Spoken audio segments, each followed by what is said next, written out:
So you're probably wondering why I'm filming myself in the bathroom. And the answer is rather simple. You see, the bathroom is the only room in the house, well, that I can access it. Wow, it's after 3 o'clock. After 3 o'clock in the morning, where I can get enough uniform light so that it actually looks somewhat like me while I film. So, you're going to have to settle for the bathroom. As you can see behind me, there are towels, and there's a light switch, and there's me. I know you're impressed. And yes, I am sitting on the toilet.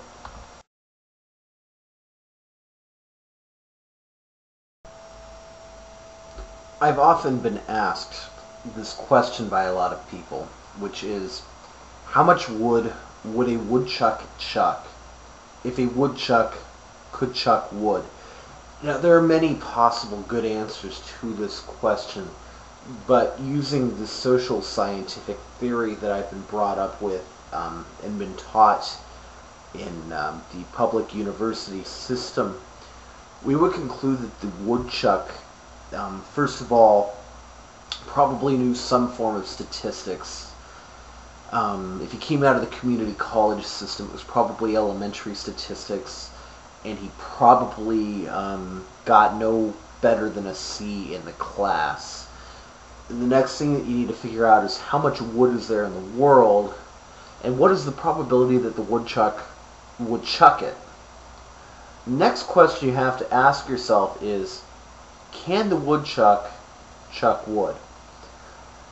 Now, based on the name, woodchuck, one would presume that a woodchuck could chuck wood. However, statistical probability indicates that the probability is less than 1. As a matter of fact, the probability is 0.999 barred, which means an infinite number of nines. It comes infinitely close to being truly equal to 1, but it doesn't quite get there.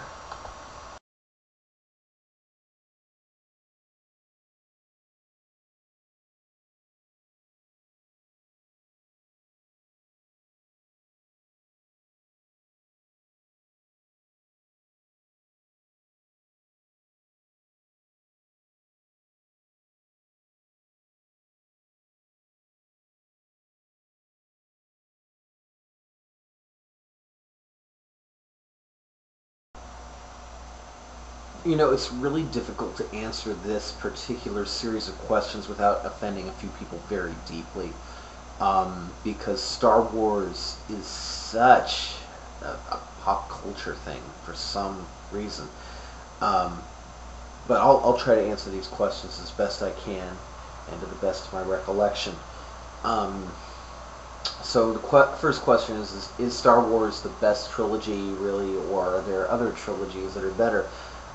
I think that the Back to the Future trilogy is better, and this is why I think the Back to the Future trilogy is better. Reason number one, they fly around in a fucking DeLorean. There is nothing better than time travel in the DeLorean. I don't know if you have ever actually tried to travel through time in an automobile. Personally, I've tried to do it in my Pontiac Grand Prix. It just doesn't happen. But those DeLoreans are pretty whack cars. And if any car could travel through time, it'd be the DeLorean. Now, why or why not is it the best trilogy or the worst trilogy? Well, I mean, I personally, I don't really like the Star Wars trilogy, and neither of the Star Wars trilogies, mind you. Neither the ones that came out in the 70s or the ones that came out, in the last 10 years or so.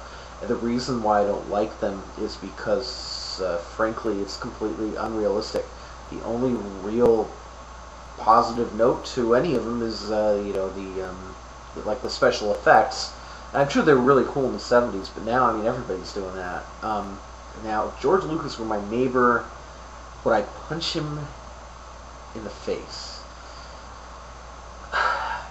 George is a little bit deformed to begin with. I think I'll spare him.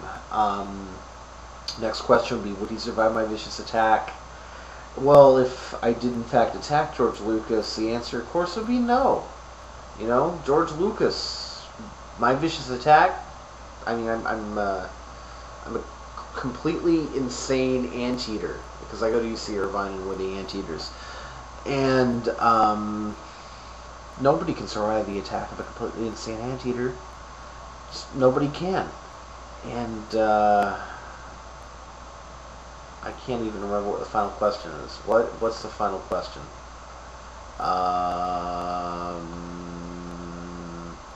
Hang on. I've got it. Oh, is it possible that the Earth is flat? Is it possible that the Earth is flat? Well, you know, I was actually pondering this question the other day because apparently 10% of the population thinks the Earth is actually flat. And a lot of people believe crazy things just in general. So, the Earth being flat, I don't believe it, but I think it's a trick observation because the forces of gravity combined with our adjusted vision, which adjusts accordingly with that gravity, makes the Earth appear to be based on a flat plane from which all sea level would basically be your plane, and then valleys would reset the plane, and mountains and such come up from it, and the sea floor obviously dips below it. But to say that the Earth is flat, scientifically we've proven that it's not. So I'm going to say that the Earth is not flat. But good question. Thank you.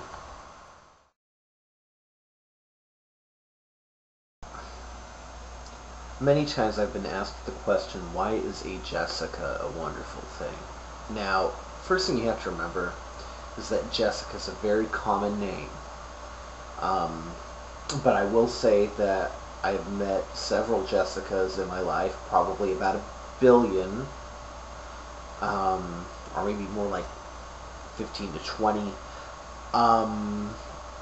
And by and large, the Jessicas that I meet are relatively nice and tend to be very talkative and able to hold up conversations and have interesting things to say. I have one friend, Jessica, who lives in Ohio, who's actually a very good writer, and she tries to deny this, but she's a really good writer, and I think it's a wonderful thing that she writes, and she should keep doing it.